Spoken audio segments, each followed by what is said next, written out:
بسم الله الرحمن الرحيم. مشاهدينا السلام عليكم ورحمة الله وبركاته، وأهلا بكم في هذه الحلقة التي نتناول فيها دراسة أمريكية عن الرسول بعنوان محمد أول جنرال في الإسلام. والكاتب الدراسة ده ضابط في المخابرات الأمريكية وله 41 كتابة تحدث عن كيف أن الرسول صلى الله عليه وسلم بخبرته العسكرية والمخابراتية استطاع أن يقلب نظام الحكم الموجود في الجزيرة العربية ويؤسس دولة جديدة تستمر بعد وفاته إلى 1300 سنة، ويجعل المسلمون ينتشرون من الفلبين إلى السنغال. احنا طبعا في القناة الفضائية عندنا التي تديرها المخابرات القنوات الإسلامية وبكى الرسول والرسول كان رحيما وهو كذلك، يعني هم يركزون على الجوانب الفردية، الأمور الفردية في حياة الرسول، وليس أمور إدارة الدولة ولا حماية أرض الدولة ولا النظام القانوني والدستوري في الدولة. وإحنا قبل أن نبدأ نقول إن مؤسس أي دولة سواء الرسول صلى الله عليه وسلم أو جنكيز خان أو أي واحد آخر، فنقول إن مؤسس أي دولة لابد يكون شخص عبقري وذكي. يعني جنكيز خان عبقري الذي أسس دولة المغول، أنا قرأت عنه حاجة ولا حاجة، بس هو طالما أسس دولة عبقري ذكي. المؤسس دائما بيكون بيلعب على التناقضات، المؤسس دائما بيكون كريم. يعني جنكيز خان أنا دون أن أقرأ عنه لابد يكون شخص كريم، بيذبح أعدائه بيقتلهم بيعملوا كذا، لكن أي مؤسس للدولة أي زعيم هو شخص كريم، وإلا لا يستطيع تأسيس الدولة، سواء بقى هذا الكرم من باب ان هو يعني مسلم متدين او هذا من باب الذكاء الاجتماعي. وطبعا احنا بنفرق بين الزعيم وبين رئيس الدولة او السلطان او الملك، لانه قبل الرسول كان في دولة؟ لا. يعني فالرسول صلى الله عليه وسلم تستطيع ان تقول وانت مغمض انه كان كريم وانه كان عبقري. طب ابو بكر الصديق كذلك، لان ابو بكر الصديق ايضا يعتبر شبه مؤسس دولة. عمر بن الخطاب لا، عمر بن الخطاب لم يؤسس دولة، استلم دولة. طيب معاوية بن أبي سفيان إلى حد ما، ولكن معاوية أيضا لم يؤسس دولة، هو استلم وقعد تأسيس الدولة الأموية، لكن في الآخر العباسيين أسسوا دولة. الناس دي جاءت من الشارع من المعارضة وهدموا الدولة الأموية وقاموا دولة جديدة، فلا بد أن يكونوا كان عندهم عبقرية وعندهم ذكاء. تعالوا نبدأ وندخل في الدراسة. أولا هذا هو الكتاب، وطبعا ده باللغة الإنجليزية، والمؤلف اسمه ريتشارد جابريل وهو عايش يعني. هنا أيضا ده ترجمة له باللغة التركية، لكن لم أجد له ترجمة باللغة العربية، فأنا أخذت الترجمة من الأستاذ محمد المنشاوي في قناة الجزيرة، وهو نشرها تحت عنوان دراسة أمريكية عن عبقرية الرسول صلى الله عليه وسلم. هو الأستاذ محمد المنشاوي بيقول أنا كنت أسير في متجر كتب، فوجدت مجلة عسكرية موجهة للجيش، ضباط وجنرالات الجيش الأمريكي، يشرح لهم التكتيكات العسكرية للرسول محمد، يعني بحيث أن جنرالات الجيش الأمريكي يتعلمونها. طبعا هذا لا يدرس في مدارسنا ولا في جامعاتنا. طيب فهو يقول أثناء تجولي في إحدى أكبر مكتبات بيع الكتب والمجلات والدوريات، بارنز أند نوبل، في ضواحي العاصمة الأمريكية، وقعت عيني على غلاف مجلة عسكرية تاريخية متخصصة ضي فصلية التاريخ العسكري، تحمل غلافا عنوانه الرئيسي محمد النبي المحارب. وهذا العنوان عنوانه باللغة الإنجليزية. أثار العنوان فضولي، تناولت المجلة، أثار داخلي مزيجا من المشاعر المتناقضة بين الدهشة والغضب الممزوج بالفضول. تخيل واحد مسلم مثقف، ده صحفي ومراسل الجزيرة في أمريكا، ومحمد المنشاوي له كتابات على الجزيرة، يعني كتابات عميقة يعني. ثم يقول إن أنا لما وجدت دراسة عن الرسول المحارب انزعجت واستغربت، ولما قرأتها اندهشت. هذا يريك نظام التعليم عندنا اللي هو تعليم من أجل الجهل، تكون داخله على الفطرة يخلي تعليمك بالسالب. لو لم يدخلون المدارس كان هيكون مستوانا المعرفي صفر. الحمد لله حاليا المستوى المعرفي بتاعنا -5 و-6 و-10، فاحنا في وضع كارثي يا جماعه، لان لو تركونا بدون مدارس كنا هنتصرف على الفطره. ابو بكر الصديق لم يدخل المدرسه، وعمر بن الخطاب وعثمان بن عفان ومعاوية بن أبي سفيان إلى آخره يعني. وسيدنا علي لم يدخل، لكن أقصد سيدنا علي في الآخر حصل حرب أهلية في عهده، لكن معاوية عرف يسيطر على الدولة، لكن حتى لم يدخل مدرسة. فإحنا اليوم أنت تيجي لما تيجي الواحد مثل عمر بن الخطاب اللي كان بيسيطر على دولة من أفغانستان إلى ليبيا طرابلس، وإحنا شوف 7 مليون كيلو متر، ونحن عندنا دول مليون وأقل من مليون كيلو وحصل فيها تمردات واشتباكات، كلام تهريج. وإحنا خريج جامعات إكسفورد وواشنطن ونيويورك وجامعة القاهرة وجامعة أنا خريج الجامعة الأمريكية بالقاهرة، أنا خريج الليسيه الفرنساوي. ده نحن معانا شهادات بأن احنا جهلة، واحنا ما تعلمنا هذه الأمور. يعني الناس اللي بتتكلم في السياسة وأنا واحد منهم الآن، تعلمناها بعد الانقلاب العسكري وليس في الجامعات. أنا درست في كلية إعلام جامعة القاهرة، لو تقول لي هل تعلمت الإعلام في كلية إعلام جامعة القاهرة أقول لك لا، وأحسن جامعة في مصر وجامعة لها مكانة عالمية. حاجة تكسف. يضيف: قررت شراء الدورية المتخصصة التي يقرأها كبار رجال القوات المسلحة الأمريكية، يعني كبار قادة الجيش الأمريكي، ممن لهم اهتمامات بالشؤون التاريخية وانعكاساتها على الشؤون العسكرية المعاصرة، ويكتب بها نخبة من المؤرخين العسكريين الأمريكيين. طيب الدراسة بقى ماذا تقول؟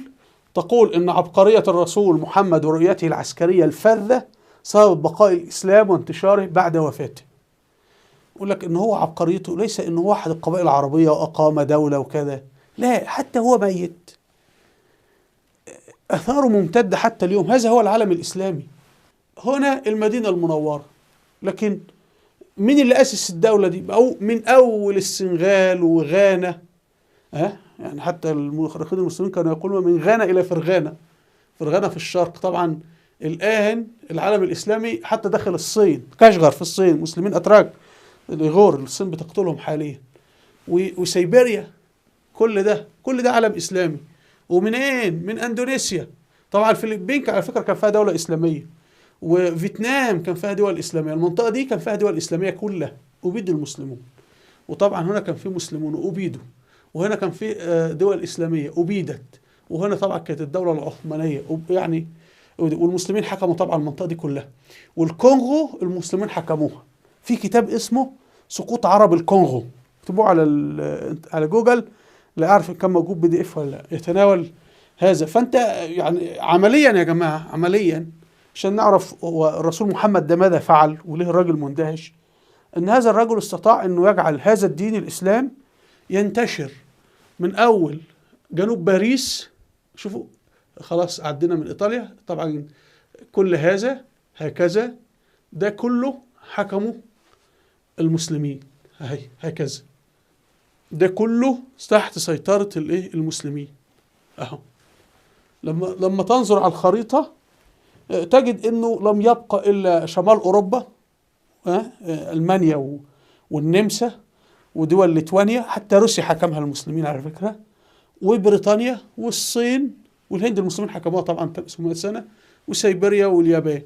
فيعتبر الإسلام سيطر على كل العالم في أوقات، يعني إما في وقت واحد أو في أوقات مختلفة يعني، طبعا باستثناء القارتين. فأنت يعني لو حسبنا من القرى العالم القديم المعمور هنجد المسلمين كانوا يحكموا 70% أو 80%.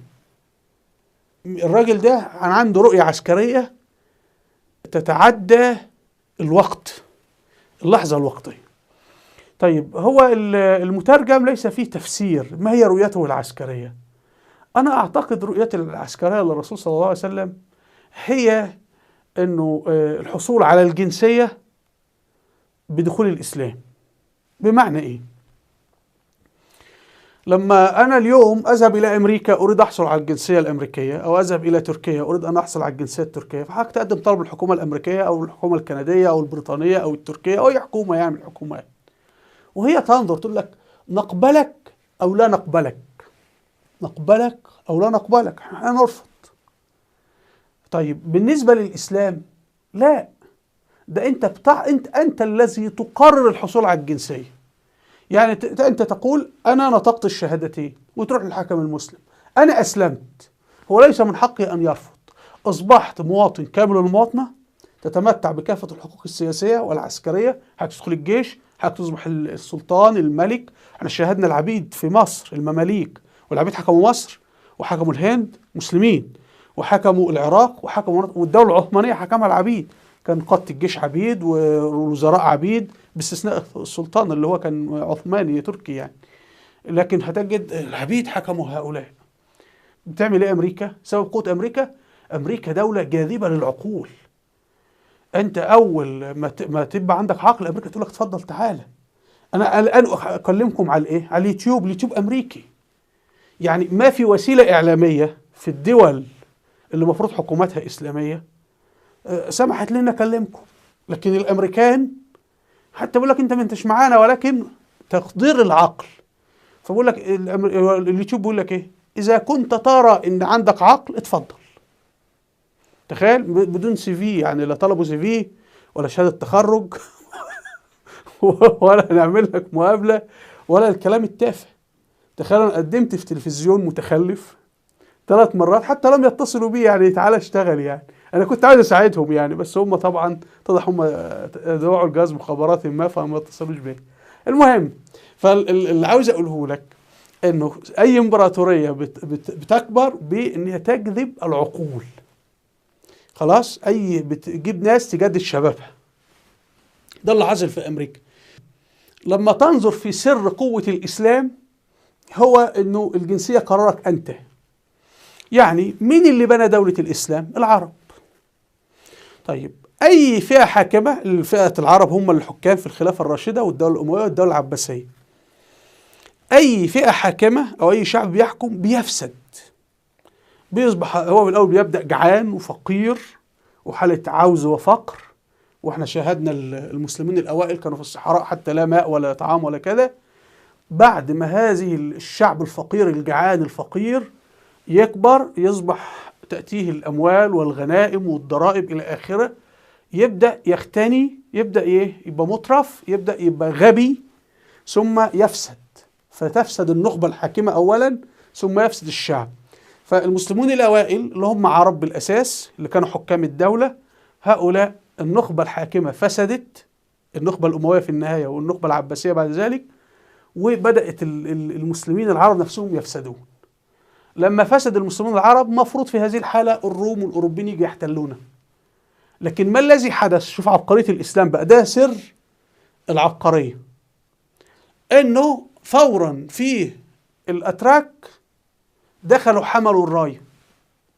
طب الأتراك هتقع منهم الراية، الأفغان يحملون الراية. طب الأفغان هتقع منهم الراية، يحملها الباكستانيين. تيجي هنا العرب يقع منهم الراية، البربر يحملون الراية. هنا العرب وقع، تيجي الصوماليين يحملون الراية. فإذا أنت أمام كل ما فئة حاكمة أو مجموعة سكانية من المسلمين تتحلل وتفسد أخلاقيا، وده طبعا أي نظام حكم يسقط معناه نظام فاسد، الحاكم فاسد والحكومة فاسدة والشعب فاسد. وأي أمة تهزم هي أمة فاسدة. يعني الألمان هزموا في الحرب العالمية الثانية، إذا الألمان كانوا عندهم فساد. هتلر كان عنده فساد، هو إيه أنا مش عارف. لكن أنا هترك لكم في نهاية الفيديو ضابط في الجيش العثماني عربي بيتكلم عن فساد الأخلاق داخل الجيش العثماني، ولما تسمعه تفهم بدون بقى الكلام العسكري الكبير. أيوة، كان طبيعي أن الجيش العثماني يهزم وطبيعي المسلمين يهزمون، لأن المسلمون في الحرب العالمية الأولى كانوا أمة فاسدة. فهمنا؟ طيب، فهنا اللي حصل انه اصبحت دولتك الاسلاميه دي دوله جنسيه مفتوحه، كل اللي عاوز يدخلها يدخلها، والذين دخلوها جددوا شبابه الى ان جاء السقوط المدوي لدخول الانجليز في الحرب العالميه الاولى لاسطنبول. لانه لما فسدت الامه الاسلاميه كان فساد في كل المناطق، يعني فساد في المغرب، فساد في مصر، فساد في السودان والصومال، فساد في الجزيره العربيه، الشعوب نفسها فاسده، حكامها فاسدين، فساد في الاناضول، أو فساد النخبة الحاكمة في اسطنبول عشان نبقى أدق يعني، وفساد هنا. فتجد العالم الإسلامي كله سقط مرة واحدة، وده من 100 سنة، لكن بإذن الله وإن شاء الله سترتفع الراية. طيب لما تنظر أنت لأي أمة أخرى، في حدود ما أعلم لا توجد إمبراطورية استمرت متصلة 1300 سنة سوى أمة الإسلام. يعني الرومانية 1000 سنة تقريبا، لكن الرومانية انتقلت من روما إلى القسطنطينية وكانوا عائلات، والإمبراطورية الإسلامية دي واحدة، وإن انتقلت العاصمة من مكان إلى مكان زي أمريكا، لو انتقلت العاصمة من واشنطن إلى شيكاغو هي أمريكا، بنفس الدين بنفس الناس، فهي نفس الموضوع. طيب النقطة الثانية، هو الراجل يقول أن الرسول صلى الله عليه وسلم أول جنرال عسكري في الإسلام وأول متمرد ناجح، وهذا صحيح يعني. وهو كان الأستاذ محمد المنشاوي متحفظ على كلمة أول متمرد ناجح. طبعا هذا وصف إيديولوجي يعني أنت لو بتؤيد ما فعله الرسول تقول أول ثوري ناجح، لأن هو ما فعله ثورة. طيب ولو أنت ضده تقول والله هذا تمرد، يعني عارف أنت لما تكون الحكومة اللي بيحاربها بتطلق عليه تمرد، لكن اللي بيأيدوا اللي بيحاربوا الحكومة أو الدولة بيقولوا عليهم الثوار. المهم دي توصيفات يعني شكلية ما نقفش عندها كثيرا يعني. فالرسول صلى الله عليه وسلم أول قائد للجيش في الإسلام مين؟ هو الرسول، فهو أول جنرال في التاريخ الإسلامي كله، وكان جنرال منتصر، وإلا كان قتل ولم يصلنا يعني الإسلام ولا كانت وصلت لنا سيرته يعني. وأول متمرد ناجح، نعم. لماذا؟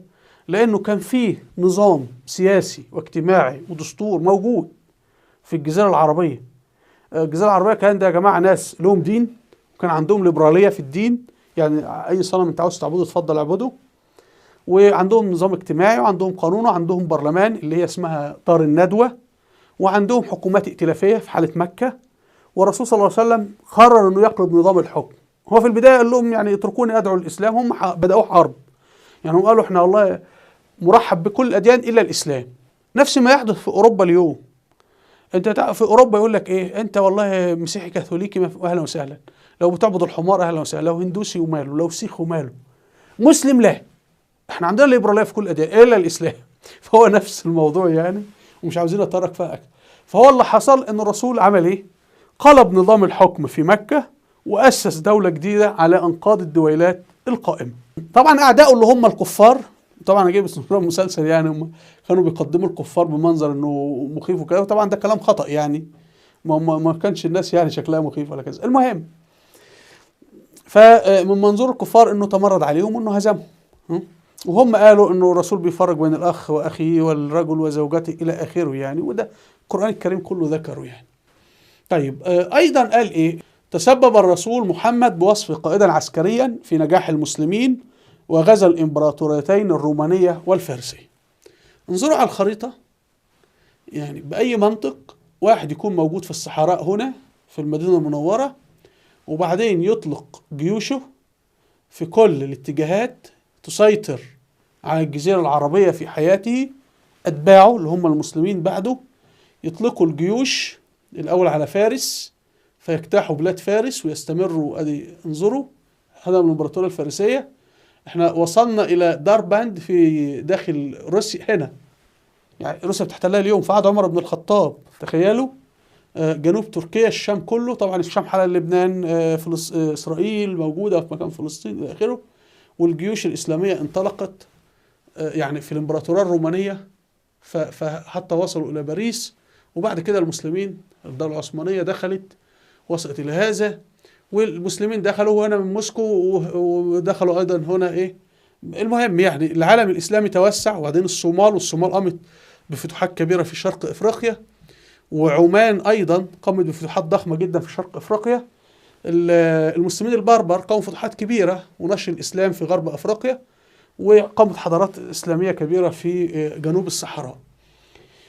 طيب فهو بيتكلم انه دليل نجاح الرسول ان الرسول كان جنرال عسكري ناجح، انه دمر امبراطوريتين كبيرتين في فترة زمنية وجيزة.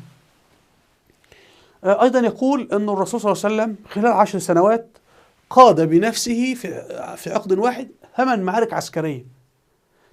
دي اكبر معارك عملها الرسول وانتصر فيها كلها. الرسول خاض غزوة بدر، غزوة احد، وعندك الأحزاب، وعندك خيبر، عندك حنين، وعندنا فتح مكة.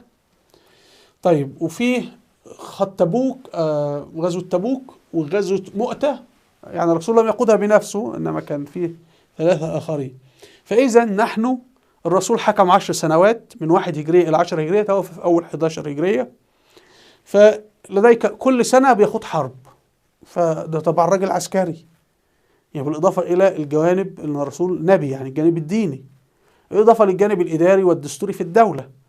لكن هو كان كل سنة بيخوض حرب، وأيضا خلال كل سنة مش حرب واحدة، لا، لكن في عمليات عسكرية أخرى. فالراجل بيقول إيه، الجنرال الأمريكي، شن الرسول 18 غارة بنفسه، يعني اللي هي الغزوات الصغيرة أو السرايا الصغيرة يعني، وخطط ل 38 عملية عسكرية محدودة.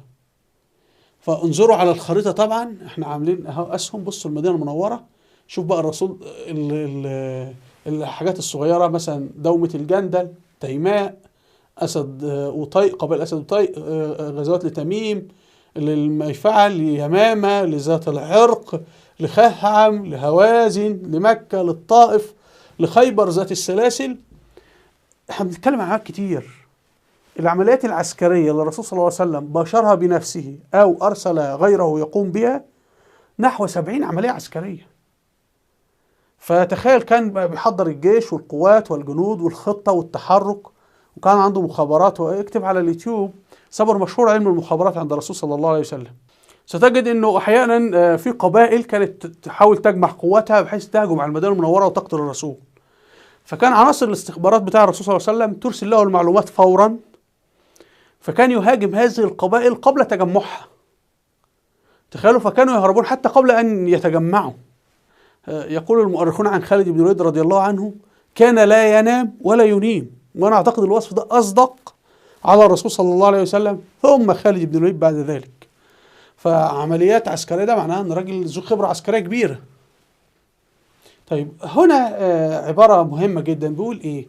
استخدم الرسول كل ما كان متاحا من أجل تحقيق أهدافه السياسية، اللي هي العبارة اللي بنقولها: الحرب في خدمة السياسة، الاقتصاد في خدمة السياسة. عندك رؤية سياسية، الرؤية السياسية مثلا أنا أريد أنه أوحد العالم الإسلامي، فإن كان توحيده بالحرب فيعتمد الحرب، كان توحيده بالاقتصاد يعني ممكن تدفع أموال للحكام عشان يوحدوا، أو تعطوهم مناصب، أو تعمل اتفاق. وده اللي كانت بتعمله الدولة العثمانية، حاكم تقول له خلاص خليك حاكم، لكن الدولة توحد.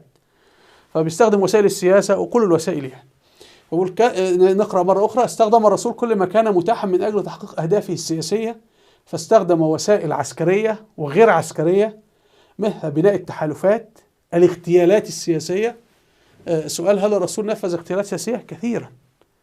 يعني الرسول صلى الله عليه وسلم كان في قادة معارضين في القبائل بيبدأوا يرسلوا القبائل الأخرى إنه تعالوا نعمل جيش نغزو بالمدينة المنورة. فالرسول صلى الله عليه وسلم كان بيرسل ضباط مخابرات أو صحابة يعني، ويقوم بقتلهم قبل أن يجمعوا هذه القبائل. بأي نشاط هدفه احتلال المدينة المنورة، كان الرسول بيرسل يقتل من يحرض على احتلال المدينة المنورة. يعني عمليات يعني يشبه كده اللي أمريكا بتعمله الأيام دي، إنها تقصف مش عارف فلان وفلان وفلان من تنظيم كذا أو كذا على طول قبل ما يتجمعوا هكذا. طيب، أيضا كان بيستخدم العفو. والعفو طبعا هنجد الرسول حتى عفى عن عبد اللي هو بلال الحبشي، وده قتل عمه، عفى عنه. لماذا؟ خلاص دخلت الإسلام، خلاص يلا اتفضل. أبو سفيان، خالد بن الوليد، مش هؤلاء الناس حاربوا الرسول صلى الله عليه وسلم وقتلوا من المسلمين قبل إسلامهم؟ عمرو بن العاص، والرسول عفى عنه، والعفو. وعندنا الإغراء الديني، لما تدخل الجنة، هو يقصد يعني لما تدخل الإسلام هتكون في هذه الحالة هتدخل الجنة يعني. والتضحية أحيانا بأهداف قصيرة المدى من أجل تحقيق أهداف طويلة المدى. هنا صلح الحديبية، هو الرسول ضحى بأهداف قصيرة المدى. إيه الهدف القصير المدى؟ إنه يحج، ودي حالات القارات الرسول كثيرة فعلها. الرسول صلى الله عليه وسلم في صلح الحديبية ماذا رد؟ ذهب يحج. بتوع الكفار مكة قالوا لا سنمنعك، وكده تقوم حرب. ثم عقد الاتفاق أن الرسول يحج في العام التالي، فالرسول وافق وعمر بن الخطاب اعترض. طيب، بس هو هنا الرسول وافق هنا ليه؟ لأنه عاوز يعمل أهداف طويلة المدى. لذلك القرآن نزل إن فتحنا لك فتحا مبينا في صلح الحديبية. هو الرسول ماذا فعل؟ هو خلاص أنا لن أعتمر، عفوا أنا قلت حج وعمرة، لن أعتمر هذا العام، لكن ممكن أعتمر العام المقبل وأدخل، وسكان مكة يخرجوا. كان الاتفاق كده أن سكان مكة يخرجون. تخيل انت النهارده مثلا سكان غزه يعملوا اتفاق مع اسرائيل ان هم يذهبوا الى تل ابيب، يصلوا 3 ايام داخل تل ابيب، والاسرائيليين يخرجوا بره تل ابيب. فدي هزيمه نفسيه ضخمه. ولذلك لما الرسول صلى الله عليه وسلم اعتمر في العام التالي 7 هجريه وكفار مكه خرجوا، بعد ما رجع للمدينه المنوره من اسلم؟ خالد بن الوليد وعمرو بن العاص. أدرك أنه مكة خلاص انتهت، لأنهم رأوا أن محمد اللي كان خارج هجرة أو بالمعنى القانوني الحديث هروب عاد وداخل، وإحنا اللي خرجنا بره مكة.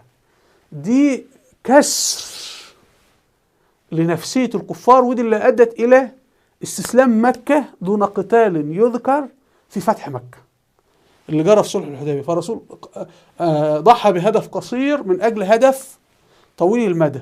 وعندنا حالات أخرى، الكفار لما كانوا يعذبون المسلمون، يعني قتلوا السيدة سمية في مكة، وضعوا الحربة في فرجها وقتلوها، وقتلوا كثير من المسلمين بالتعذيب.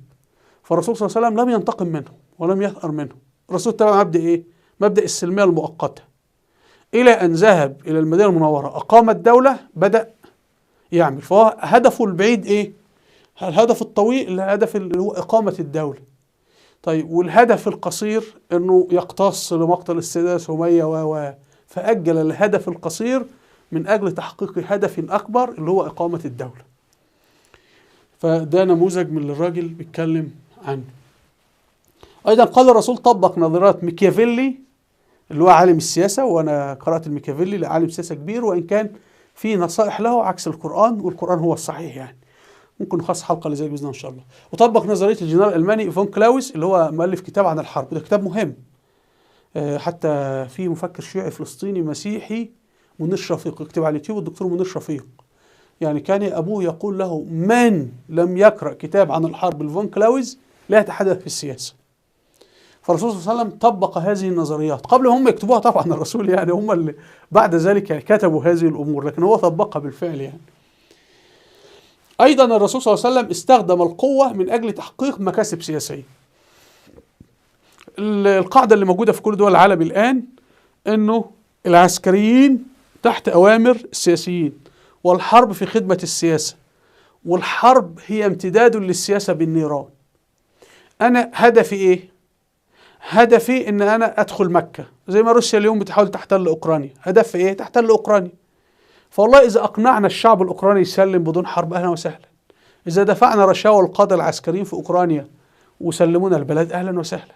يعني الحرب ليست لذاتها، إنما الحرب وسيلة. وتجد الرسول صلى الله عليه وسلم طبق هذه القاعدة، الاستخدام القوي من أجل تحقيق مكاسب سياسية، في فتح مكة. ذهب بالجيش يفتح مكة. طيب لما لقى إن السياسة، واعتقلوا أبو سفيان، أبو سفيان كان طالع يتجسس على جيش المسلمين، اعتقلوه وعملوا معاه معاهدة، اتفضل سلمنا مكة وسلم مكة. فهنا دخل مكة، الرسول دخل مكة بالسياسة. وهذه قمة النجاح، ان انت ما هي التكلفة اللي المسلمين دفعوها لفتح مكة؟ بسيطة جدا، تقريبا لم يستشهد الا 1 أو 2، ولو دخلوها حربا كان استشهد منهم مثلا 500 مسلم ولا حاجة. فهو يعتبر دخل ولا خسر شيء ولا اي حاجة. فدي نقطة مهمة الرسول طبقها، والراجل الامريكي بيتحدث عنها. وده اللي حاصل، انه امريكا هتجدها بتستخدم السياسة كثيرا في مسألة الاستيلاء على الدول، وكل الدول بتفعل هذا يعني. طيب أيضا الرسول صلى الله عليه وسلم عمل تغيير ثوري في العقيدة العسكرية من السلب إلى الجهاد والشهادة. هذه مسألة مهمة جدا. لما ننظر في تاريخ المسلمين، كان في طرفين، المسلمين والكفار، قريش ومكة يعني. لماذا انتصر المسلمون؟ أسباب كثيرة، من بينها العقيدة العسكرية. كل حروب قريش كانت هدفها الثأر والانتقام والسلب والنهب، لكن حروب الرسول أهدافها سياسية. هدف سياسي، إن أنا عاوز أنشر الإسلام، أريد أن أقيم دولة. يعني الهدف كان إقامة الدولة. أنت تنشر الإسلام هتعمل إيه؟ ما حاول ينشر الإسلام بالدعوة لم يستطع. وهم يعني بدأوا حرب عليه. المهم مش ده موضوعنا. فالمقصود إنه لابد إقامة الدولة حتى تستطيع إنك تنشر الإسلام أو تدعو الناس للإسلام يعني. ففي هدف سياسي، هذا هو الهدف الرسول صلى الله عليه وسلم. القبائل العربية طبعا قبائل محاربة شرسة شجاعة مقدامة، لكن هذه القبائل كل حروبها كان من أجل إما الثأر، إن قبيلة قتلت من قبيلة أخرى رجل، أو إن حروب من أجل السلب، قبيلة جائعة فتخرج تهاجم قبيلة أخرى تأخذ منها أموالها والحيوانات وكذا، الجمال والإبل، وتهرب. ثم تأتي قبيلة ثالثة وتسرق القبيلة الثانية، وقبيلة رابعة تسرق القبيلة الثالثة، وهكذا. فكانت حروب من أجل أهداف وقتية مؤقتة. لكن في حالة الرسول صلى الله عليه وسلم غير الحروب. أنت عندك مقاتلين أشداء اللي هم العرب، حولهم إن حربك من أجل هدف سياسي، حربك من أجل إقامة الدولة، حربك من أجل الإسلام، من أجل الجهاد والشهادة. هنجد هذا المعنى واضح جدا في غزوة أحد. غزوة أحد التقى المسلمين مع الكفار. يعني إذا خدنا بالرواية الشائعة إن الكفار انتصروا. من قائد الكفار؟ قائد الكفار أبو سفيان اللي هو والد سيدنا معاوية. أبو سفيان أسلم وحسن إسلامه رضي الله عنه، والرسول ولاه بعد ذلك والي مكة. طيب أبو سفيان ماذا فعل؟ أنت انتصرت على المسلمين، ماذا فعل؟ مفروض بقى لو هو بيتحرك كهدف سياسي يدخل المدينة المنورة ويسيطر عليها ويجلس وخلاص يعلن دي دولته. فإذا بأبو سفيان يقول إيه؟ جزيناكم بيوم بدر، يعني إحنا ثأرنا منكم كما قتلتم منا في يوم بدر، فنحن قد رددنا عليكم بقتلكم في أحد. فأنت ضربتني قلم وأنا ضربتك قلم. أنت خايب يعني. فعقلية، رغم أن أبو سفيان رجل عقله واسع وكذا، لكن لا، ما في هدف. فلذلك انسحب الكفار رغم أنهم لم يحققوا هدفهم أصلا. أنت لما تشوف زوجة أبو سفيان اللي هي هند بنت عتبة، وأسلمت رضي الله عنها، أم سيدنا معاوية، وحاربت في غزو في اليرموك وحروب الشام كلها، وقاتلت بنفسها الروم. وأبو سفيان كان خطيب المسلمين، يعني أبو سفيان ده كان الشيخ، ده الجهاز الإعلامي ضد حروب الروم، يعني انتبهوا لهذا. بس احنا بنتكلم ما قبل إسلامهم. فلذلك الشعب يتطاول على مين انت، يعني انت مين انت اصلا لما تبقى تفتح الشام ولا تفتح حاجه بانطق بكلمه يعني.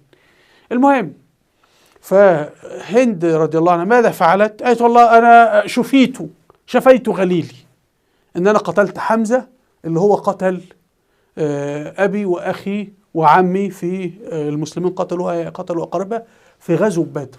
فهي هدفها هدف ثأر، هدف وقتي. فهو بيتكلم هنا ده جزء من انتصار المسلمين، ان القائد لا ينتقم. الهدف الحرب ليس الثأر، ليس الانتقام، ليس السلب ولا النهب. هدف الحرب يكون هدف سياسي. ايضا يقول انه العدو اللي هم المسيحيين الاوروبيين استلهموا نفس العقيده العسكريه من الرسول صلى الله عليه وسلم في فكره الحروب الصليبيه. انه الاوروبيين المسيحيين دول كل تاريخهم بيحاربوا، بيقتلوا في بعض. فجاءت الكنيسه قالت والله لا، ما المسلمين بيحاربوا من اجل الاسلام ومن اجل نشر الاسلام، تعالوا احنا نحارب من اجل المسيحيه وننشر المسيحيه. بس هم لما جم ينشروا المسيحيه ذبحوا يعني. فالحروب الصليبيه اوروبا اخذت الفكره من المسلمين او من الرسول صلى الله عليه وسلم. طيب هنا ملحوظه خطيره جدا، على عكس القاده العسكريين التقليديين لم يسعى الرسول لهزيمه جيوش اعدائه، بل سعى بنجاح لتشكيل جيش موحد تحت امرته منهم. يعني لما نرجع في الحرب العالمية الثانية نجد الجيش الأمريكي ماذا فعل؟ جيش هتلر أباده، واللي نجا من جيش هتلر أعدمه. فالرسول هو بيقول لك هو لم يسعى إلى هزيمة جيش أعداء، ما كان هدف يدخل في حرب مع جيش ليس هدفه هزيمتهم، هدفه أن يكسبهم إلى صفه فتزداد قوته. أنت معاك 1000 مقاتل، الجيش اللي أمامك 1000 وهتهزمه، لكن في احتمال آخر احنا نقدر نضمه لنا فيبقى 2000، يبقى احنا أصبحنا أقوى. نقابل جيش تاني من 2000 ما كناش نستطيع، لا احنا نستطيع أن نفعله، نهزمه فنضمه. فهنا الرسول صلى الله عليه وسلم هو ما نظرش للحرب على أنها يا إما أنا يا إما أفنيكم، يعني لازم أكون أنا الموجود وأنتم لا، وده الدول الأوروبية تفعله. يعني لما راحوا احتلوا الأمريكتين قتلوا كل الهنود الحمر، وده التاريخ الأوروبي يسير هكذا، اذبح إبادة. الرسول لا، هو الحرب والقتل لا تكون إلا لتحقيق هدف سياسي، وليست أن أنا أتخلص من جيش العدو أو أدمره أو كذا. والذي طبق هذه السياسة بعد الرسول صلى الله عليه وسلم من؟ أبو بكر الصديق وعمر بن الخطاب أكثر، لأن عمر حتى أخذ المرتدين اللي ارتدوا على الرسول صلى الله عليه بعد وفاة الرسول وضمهم لجيشه ولجيش المسلمين، وفتحوا في الشام وفتحوا في فارس. حتى احنا عندنا اللي كان مدعي النبوة اللي هو الأسود العنسي، مدعي النبوة، وكان يقاتل المسلمين في عهد سيدنا أبو بكر وهرب منهم وبعد ذلك أسلم ورجع المدينة المنورة، وبعدين كان قائد 500 فارس في حرب الفرس، واستطاع ان هو ينتصر وحقق بطولات كثيرة جدا هو وفرسانه. تخيل لو كان هدف المسلمين نقتله وخلاص، ما كانوا استفادوا منه بعد ذلك في حرب الفرس. فهنا بيتكلم عن انه الرسول ما كانش لم يكن هدفه انه يقتل حتى عدوه، بل يضم عدوه ليه. ولذلك الله سبحانه وتعالى يقول لرسوله: وما ارسلناك الا رحمة للعالمين، وليس ارسلناك الى قتل الكفار او لقتل اعدائك. انتبهوا. طيب، الرسول محمد بدأ باستخدام استراتيجية الكر والفر، اللي هو اضرب واهرب وهكذا. العرب كان عندهم الحرب للشجاعة، يعني انت اضرب ولا تهرب، لا تنسحب. لكن هنا لا، احنا وده هنلاقيها في غزوة مؤتة. غزوة مؤتة ما الذي حدث؟ 3000 مسلم ذهبوا إلى الشام بقيادة جعفر بن أبي طالب، وبعدين لما وصلوا إلى أوائل الشام في الأردن، الموقع ده في الأردن حاليا، قالوا والله وجدوا انه امام نحو 200,000 جندي من الروم، قوات ضخمه جدا، 3000 امام 200,000. فقالوا ننسحب، لان لو دخلنا معركه هنفنى. خلي بالك دي المساله مهمه، انا داخل حرب اعمل ايه؟ فعبد الله بن رواحه رضي الله عنه قال: والله ان الذي خرجتم من اجله تطلبون لهذا، انتم مش خارجين من اجل النصر، فاحنا مش هننتصر، بس اذا لم ننتصر سنستشهد. انتم خرجتم من اجل الشهاده، تعالوا نستشهد. ودخلوا الحرب، واستشهد الثلاثة القادة الأول للمسلمين. من ولي القيادة؟ خالد بن الوليد رضي الله عنه. خالد ماذا فعل؟ انسحب. فالمسلمون في المدينة لما استقبلوا خالد وهو راجع بالجيش قالوا إيه؟ هؤلاء هم الفرار، يعني هؤلاء الهاربون. فالرسول قال: لا، بل هؤلاء هم القرار، يعني هؤلاء اللي بيهاجموا. فهنا الرسول بيقول لك: لا، أنت مش داخل حرب عشان أموت، أنا داخل حرب كي أنتصر، وأنا بستشهد على أساس إن أنا هنتصر. يعني أنا ممكن أنا أستشهد، لكن زميلي الجندي اللي بعدي أو الضابط اللي بعدي هو هينتصر. فهمنا؟ فدي الاستراتيجية العسكرية في الحرب. أيضا الكتاب يقول أن الرسول صلى الله عليه وسلم أول قائد في التاريخ يتبنى عقيدة حرب الشعب، جيش الشعب. هو جيش الرسول صلى الله عليه وسلم ده مكان لم يكن له معسكر يعني، ولم يكن له مكان للسلاح، يعني ما فيش مكان للسلاح والذخيرة وكذا، بل كان بيخرجون خارج المدينة والرسول يعقد الراية، فالقبائل والناس كله يأتي بسلاح، وكله يأتي بطعامه، وكله يأتي بالفرس بتاعه أو بالناقة بتاعته الإبل، وكل واحد. فالشعب كله جيش. عندما تقوم الحرب الشعب كله جيش. الرسول صلى الله عليه وسلم طبق هذا طبعا. أيضا الرسول صلى الله عليه وسلم دمج التشكيلات المشاة والفرسان، وكان بين الفريقين حقد كبير. الرسول أكسب الجيش هوية جديدة ونظاما عسكريا صارما. كان عن الفرسان دول طبقة الأغنياء أمثال خالد بن الوليد وعمرو بن العاص، دول علية القوم. وفي بقى المشاة، الفقراء اللي ليس لديهم فرس، اللي عنده فرس ده غني جدا يعني بالنسبة للعرب يعني. فكان دايما يبقى في حقد بين الطرفين وفي اقتسام الغنائم. لما جاء الإسلام الرسول صلى الله عليه وسلم دمجهم مع بعض وجعل الاثنين يحاربوا مع بعض، وعمل نظام صارم، ما فيش حاجة اسمها واحد أعلى والتاني، كل واحد يؤدي في مكانه.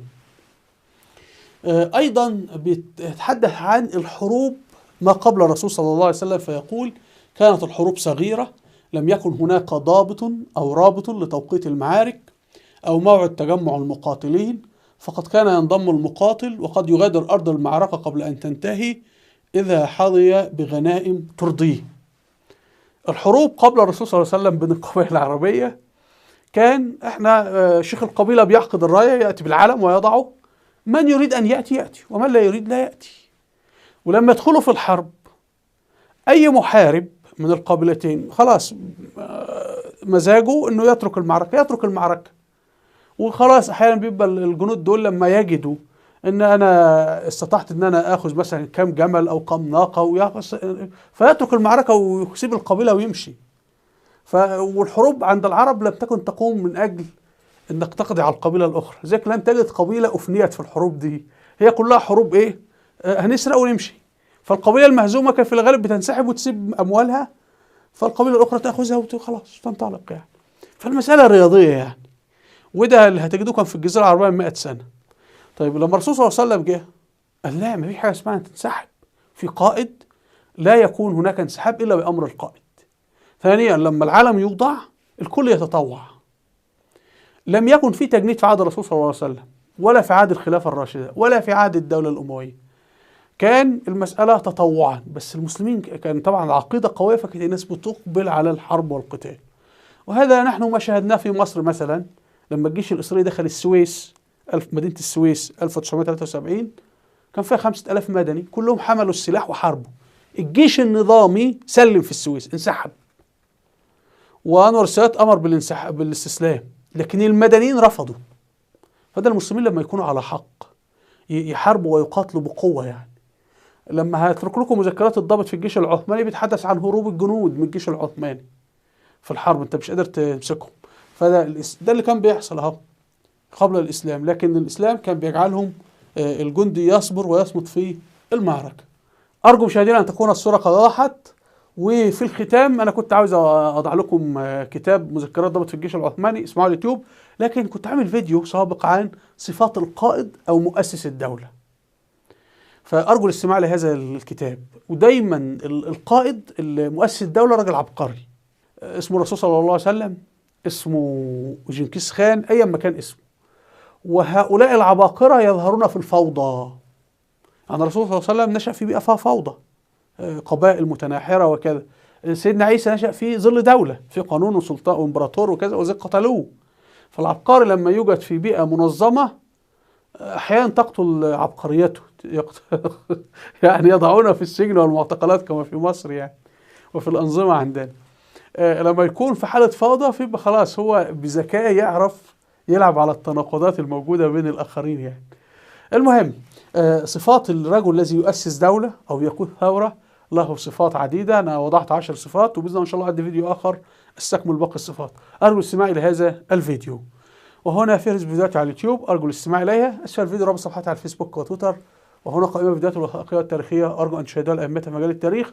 وأرجو منكم شكر القناة بالضغط على هذا الزر. وإلى اللقاء، والسلام عليكم ورحمة الله وبركاته.